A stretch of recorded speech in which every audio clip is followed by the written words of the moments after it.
Hi there, welcome back to All Things Homecare. I'm your host, Dana Arnone, and today we're sitting with Mrs. Voce, who happens to be a client of Reliance, her husband is anyway, and Yaritza, who's one of our home health aides, and she's also one of our home health aid supervisors, and also one of the caretakers that you've had in your home recently. So one of the things that I think is so important is that for people out in the community and people out in their homes get to hear the reality about home care, and they get to hear the good and the bad. So I know that you have some good and you've had some bad. So it was very kind of you to come and join and share your story with the community about the struggles that you've had and the issues that have come up for you for caring for your husband. I say things facetiously, but I actually do mean this. One of my worst nightmares is you. No, but not you. But is that it's. We just met. I'm sorry. I really do like you, but no, is a female spouse with an ill husband at home. And the reasons why, when I hear that on the phone and I go, ugh, is because the well wife wants to maintain the domestic role. And part of the aide's job is the domestic role. So I always feel like I have to have that conversation with the wife to say, listen, let the aides do some of the laundry. Let the aides care for your husband. Let them do. So I know it's a struggle. It would be a struggle for me. Actually, it wouldn't be such a struggle. But it would, for some people, it's a struggle for the female to give up that role, that wifely role. So has that been a struggle for you? It's definitely been an issue. I'm from the belief, I'd rather do it myself. Mm-hmm. And you do it better. And I do it better. I'm accustomed to doing it Right. for 55 years. So you're one of our families that we care for, right? Yes. You've been on service with us about 8 or 9 months. Correct. You have a long-term care policy, which is not Medicaid. It's a private policy that you have that helps to pay for the care in the home. Correct. So. Can we talk a little bit about your husband and his issues? Okay, so your husband is our client, like I said. He receives 5 hours a day of care. How many days does he have? 5 days a week. So it's Monday through Friday. Correct. So, and what are his physical needs and his limitations? He has Parkinson's and dementia and AFib and a host of other things. So he's getting progressively weaker. He needs... If he has any solid food, it has to be cut up for him. He can't use the microwave. He can't use anything. Is he ambulatory? Can he walk? He's ambulatory with the walker. Mm-hmm. So someone has to stand next to him as he's walking? Or behind him. Mm-hmm. He's not steady on his feet. I always say he's like a weeble. I mean, How tall is he, though? Is he a big guy, little guy? He was taller. Because you're little. I'm little. Yeah. I'm 5 foot, but I started out 5'1". Okay, we'll give you that inch. So he's down to about 5'4" now. He's really lost quite a bit. A lot of height. Okay. And a lot of girth, a lot of weight. Okay. So when I'm just gonna say one more thing, and then we're gonna get into what you want to discuss. So when the aides are there, they're there for what are the hours? It was supposed to be 10 to 3, but it's more like 9:30 to 2:30 because she has young children. Oh, that's there now. Yes. So, you're the caretaker after the aide leaves? Correct. Is that hard?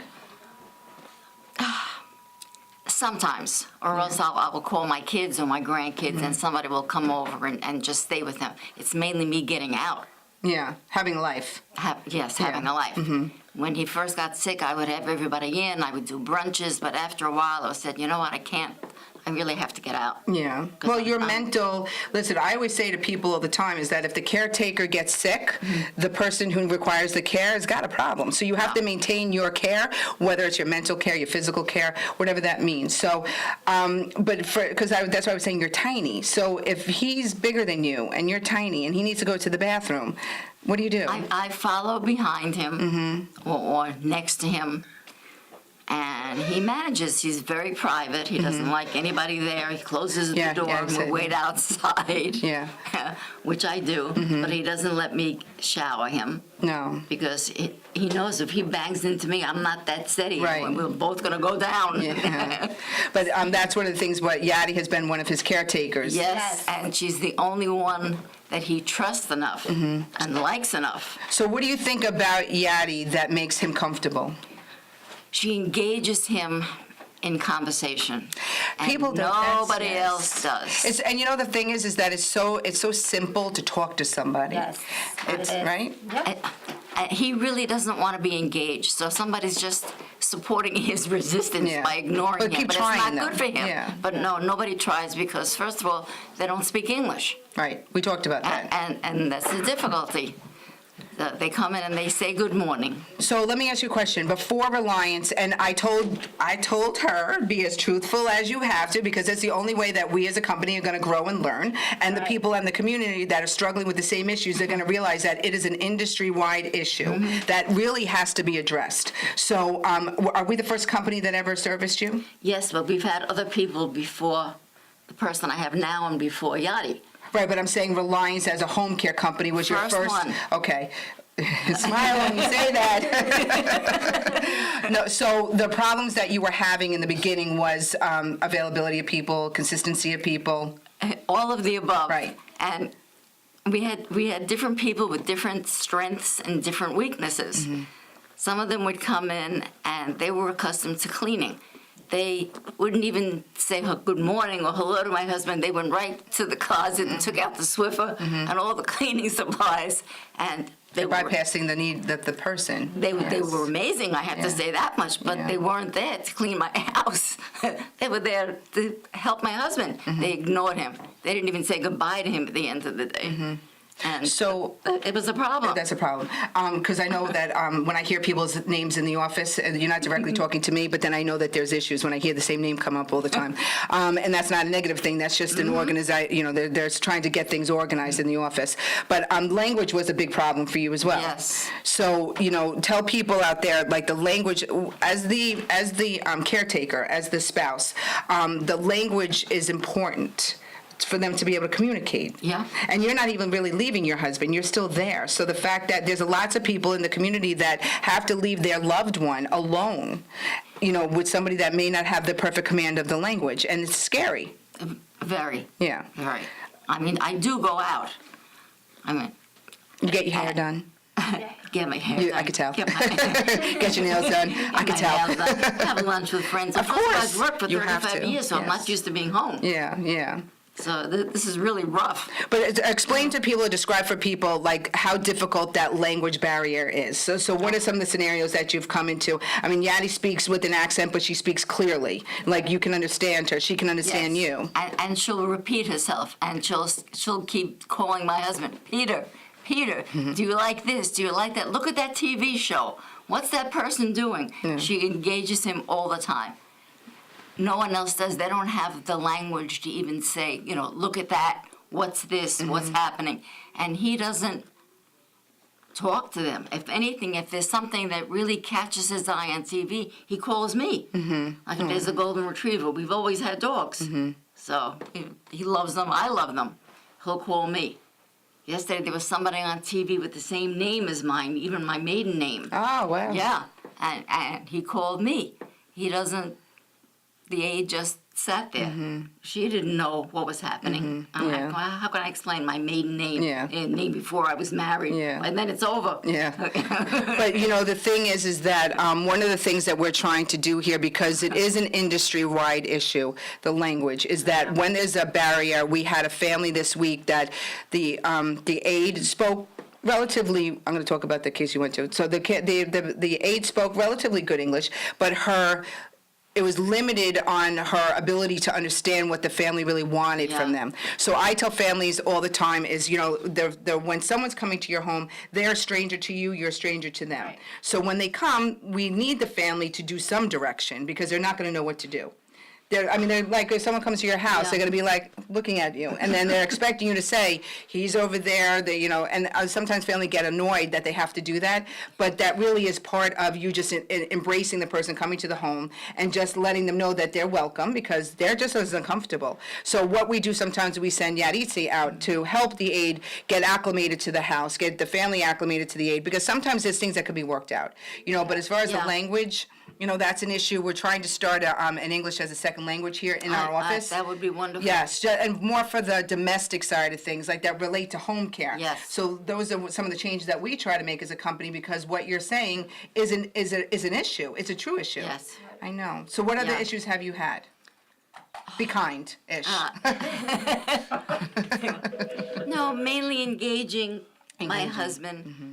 and it's awkward at first when anybody comes in. Yeah. I mean, I'm not used to How do you having get past anyone that, there. though? How do you get past the awkwardness? I just try to show her around the kitchen. Mm-hmm. I have a beautiful kitchen, but there's a lot of cabinets, and I say, feel free to open up any drawer, any cabinet. Mm-hmm. If you're hungry, go to the refrigerator. I open it, I show her. Show her the freezer. Take ice cream. Take anything you want, please. I don't mind. I want you to feel like this is your home too. That's nice. You know? Yeah. But they usually don't. The aide that I had now, very, very sweet. She never had a Keurig coffee. Oh, she's missing out. Keurig, she's talking about the coffee machine. I thought Yeah. everybody had Yeah, that. yeah. Guess not. No, well, they're old school. Uh, I can't live without my So- Keurig. yeah, so I showed her how to do it like 3 or 4 times, but unless I'm home, Yeah, she won't do it. yeah. But other than that, like the cleaning, are you letting them clean and make the meals for your husband?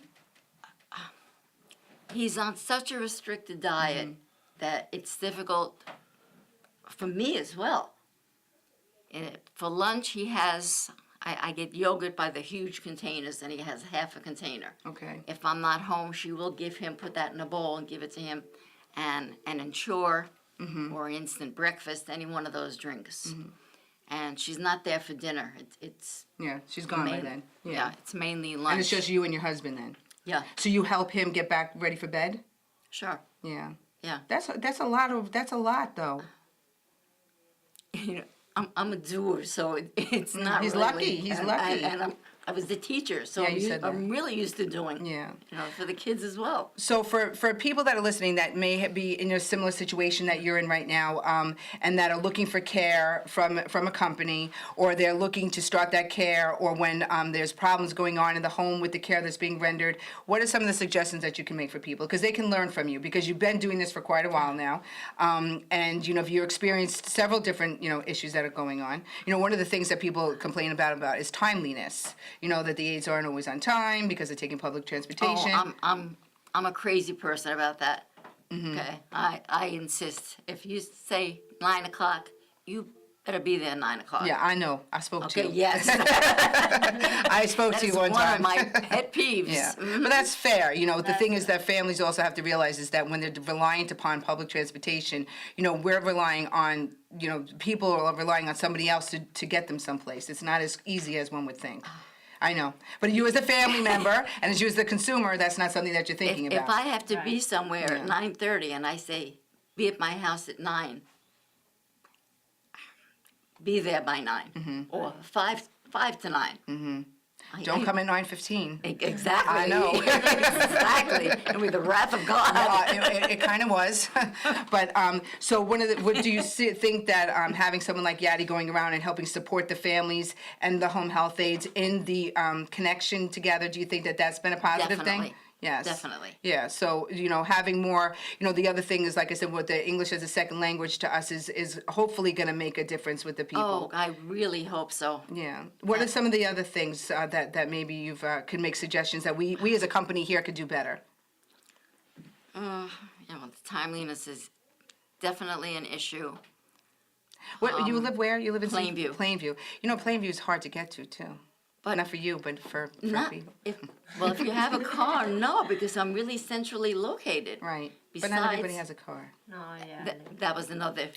See, that's another issue. It's another issue. Yeah, but that's an issue that I always say to families that what you pay us as a company, right? And then the aides know what they get paid, and people think that the money that's left over is all in Dana's pocket, and I assure you it is not. However, when with the home health aides, when they're making minimum dollars, it's hard for them to have cars. It's a struggle, and it's a struggle that we deal with here every day. If I told you, I bang my head up against the wall trying to figure things out. I'm very grateful when I have an aide that has a car. It's like, yes. thank you, God. But you have consistency Yes. now. Yes, okay, and it's Yes. working out Beautifully. beautifully.